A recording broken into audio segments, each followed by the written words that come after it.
માર્ગદર્શન કરશો.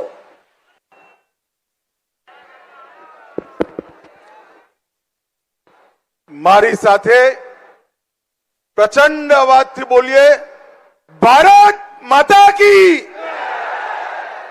કેમ ભાઈ, શું થઈ ગયું છે અવાજને? આવો અવાજ ના ચાલે. મોદી સાહેબ સુધી દિલ્હી પહોંચવો જોઈએ અવાજ. બંને હાથ ઉઠાવો, જરા ઉપર ઉઠાવો બંને હાથ. વિકસિત ભારતના સંકલ્પની મુઠ્ઠી ભીંચીએ અને પ્રચંડ અવાજથી બોલીએ, ભારત માતા કી. મંચ પર ઉપસ્થિત ગુજરાતના લોકપ્રિય મુખ્યમંત્રી શ્રીમાન ભૂપેન્દ્રભાઈ પટેલ, સ્વાસ્થ્ય અને પરિવાર કલ્યાણ મંત્રી શ્રી ઋષિકેશભાઈ, શ્રી જગદીશભાઈ પંચાલ, ગુજરાતના ગૃહમંત્રી શ્રીમાન હર્ષ સંઘવીજી, અમદાવાદના સાંસદ ભાઈ દિનેશ મકવાણા, શ્રી હસમુખભાઈ પટેલ, નરહરિભાઈ પટેલ અમીન, માન્ય ધારાસભ્યશ્રીઓ, મેયરશ્રી, કોર્પોરેશનના પદાધિકારીઓ અને આજના આ કાર્યક્રમમાં હજારોની સંખ્યામાં અહીંયા ઉપસ્થિત પ્યારા ભાઈઓ બહેનો અને મારા જીગરના ટુકડા જેવા યુવા મિત્રો, આપ સૌને નમસ્કાર. ભાઈઓ બહેનો, આજ હર ઘર તિરંગા એક કાર્યક્રમના પ્રચાર પ્રસાર હેતુ આ તિરંગા યાત્રાનું આયોજન ગુજરાતના દરેક જિલ્લામાં હેડક્વાર્ટર પર કર્યું છે. અને આ તિરંગા યાત્રા અનેક દ્રશ્યોના ન કેવલ ગુજરાત, સમગ્ર દેશભરમાં ખાસ કરીને જુવાનીઓમાં ઉર્જા ભરવાનું કામ કરે છે. હર ઘર તિરંગા એ મોદીજીએ ચાલુ કરેલો કાર્યક્રમ આજે ન કેવલ દેશભક્તિની અભિવ્યક્તિ, એની સાથે સાથે 2047માં મહાન અને વિકસિત ભારતની રચનાના સંકલ્પનું એક પ્રતીક બન્યું છે. 15મી ઓગસ્ટે આપણે 78મા વર્ષમાં પ્રવેશ કરીશું. ગુજરાતનું એક પણ ઘર, એક પણ મકાન, એક પણ ઓફિસ, એક પણ વાહન એવું ના રહે જેની પર આ તિરંગો ના ફરતો હોય. અને સમગ્ર ગુજરાત તિરંગામય થાય અને આ તિરંગામય ગુજરાતના માધ્યમથી ગુજરાતના દરેક નાગરિકની અંદર દેશભક્તિની જાગૃતિનું વાતાવરણ બને, એના માટે આ તિરંગા યાત્રા અને હર ઘર તિરંગા એ કાર્યક્રમનું શરૂઆત થઈ છે. ભાઈઓ બહેનો, નરેન્દ્રભાઈએ જ્યારે આઝાદીનો અમૃત મહોત્સવ મનાવવાનો નિર્ણય કર્યો એ વખતે એની પાછળ 3 લક્ષ્ય રાખ્યા. દેશના દરેક બાળક, દરેક યુવાન, દરેક નાગરિક એને આઝાદીની લડાઈનું સંપૂર્ણ ઇતિહાસ યાદ કરાવો. એની સાથે સાથે 75 વર્ષમાં આપણે પ્રાપ્ત કરેલી સિદ્ધિઓ, સમગ્ર દેશે પ્રાપ્ત કરેલી સિદ્ધિઓની જાણકારી આપી. અને ત્રીજો, આવનારા 25 વર્ષ દેશનો અમૃતકાળ, 75 વર્ષથી 100 વર્ષની આ યાત્રા દેશના 130 કરોડ નાગરિકો દેશના વિકાસ સાથે જોડાઈ ભારતને સમગ્ર વિશ્વમાં દરેક ક્ષેત્રમાં નંબર 1 બનાવવાનો પુરુષાર્થ કરવો, એના માટે આ અમૃત મહોત્સવ યોજ્યો હતો.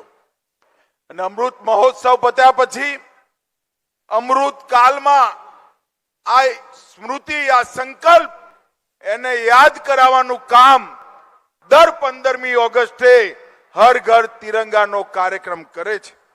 મિત્રો, આજે મહાન સ્વાતંત્ર્ય સેનાની મેડમ ભીખાજી કામા, જેમને દુનિયાના મંચ પર સૌથી પહેલા તિરંગો ફહેરાવવાનું કામ કર્યું હતું, મેડમ કામાનો આજે પુણ્યતિથિનો દિવસ છે.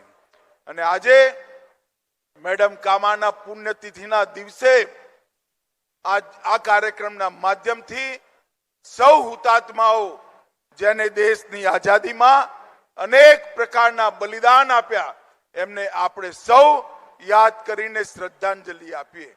અને એની સાથે સાથે આપણા વડાપ્રધાન નરેન્દ્રભાઈએ જે સંકલ્પના 130 કરોડ ભારતીયોની સામે મૂકી છે કે જ્યારે ભારતની આઝાદીના 100 વર્ષ થાય 15 ઓગસ્ટ 2047, ત્યારે ભારત સંપૂર્ણ વિકસિત ભારત હોય, ભારત મહાન ભારત હોય અને દરેક ક્ષેત્રમાં દુનિયાનું નેતૃત્વ ભારત કરતું હોય, એ પ્રકારના ભારતની રચનાનો સંકલ્પ આપણે સૌએ લીધો છે. એ સંકલ્પને સિદ્ધિ સુધી પહોંચાડવાનું કામ આ પ્રકારના અનેકવિધ કાર્યક્રમોથી આવનારા 25 વર્ષ સુધીમાં થવાનું છે. નરેન્દ્રભાઈના નેતૃત્વમાં અત્યાર સુધી 10 વર્ષમાં અનેક ક્ષેત્રોમાં વિશ્વ પણ અચંબિત થઈ જાય એ પ્રકારની સિદ્ધિઓ આપણે પ્રાપ્ત કરી છે. ચંદ્રમાના દક્ષિણ ધ્રુવ, જ્યાં સુધી પૃથ્વીનો કોઈ વ્યક્તિ પહોંચ્યો ના હોય, ત્યાં આપણો તિરંગો પહોંચાડવાનું કામ આપણા નેતા નરેન્દ્ર મોદીજી કર્યું. વર્ષોથી આતંકવાદ અને નક્સલવાદથી પીડાતા ભારતની જનતાને સર્જિકલ સ્ટ્રાઇક અને એર સ્ટ્રાઇક કરી દુશ્મનોના દાંત ખાટા કરવા વાળો જવાબ આપવાની શરૂઆત નરેન્દ્ર મોદીજી. કોરોનાના કપડા કાળની અંદર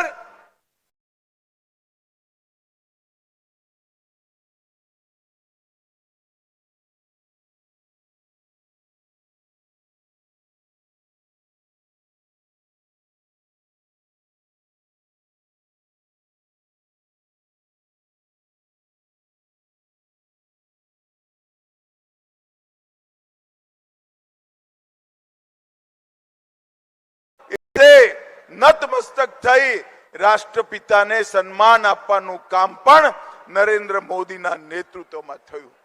ભાઈઓ બહેનો, નરેન્દ્રભાઈના નેતૃત્વમાં દેશ જ્યારે કટિબદ્ધ થયો છે કે 2047માં દેશ પૂર્ણ વિકસિત બને, એ સંકલ્પ માટે વિશેષ કરી યુવાનોએ આગળ આવવાની જરૂર છે. અને જે ક્ષેત્રમાં આપણે કામ કરતા હોય એ ક્ષેત્રમાં દેશને સર્વપ્રથમ પહોંચાડીએ એ લક્ષ્ય માટે કામ કરવાનું છે. હું અહીં દૂર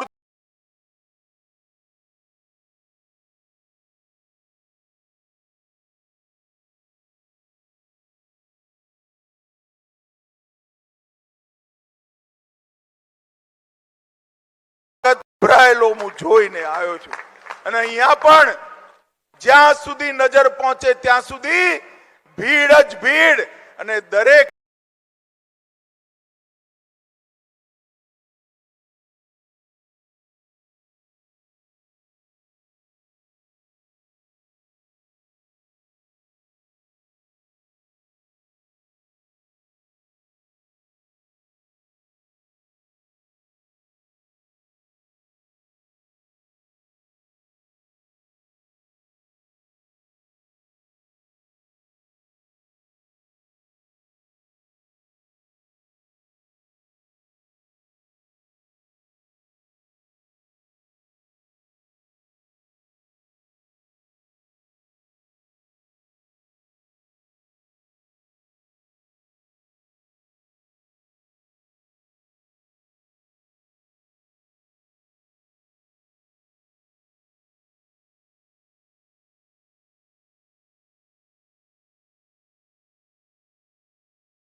બોર્ડની બધી સંસ્થાઓએ આ વિરાટ કાર્યક્રમનું આયોજન કર્યું છે. હું એ સૌનો હૃદયપૂર્વક ધન્યવાદ કરવા માંગુ છું અને વિશેષ કરી જે જુવાનિયાઓ જોડાયા છે, યુવાનો જોડાયા છે, આ 2047ના વિકસિત ભારતનું નિર્માણ એ તમારા ભવિષ્ય માટે થઈ રહ્યું છે.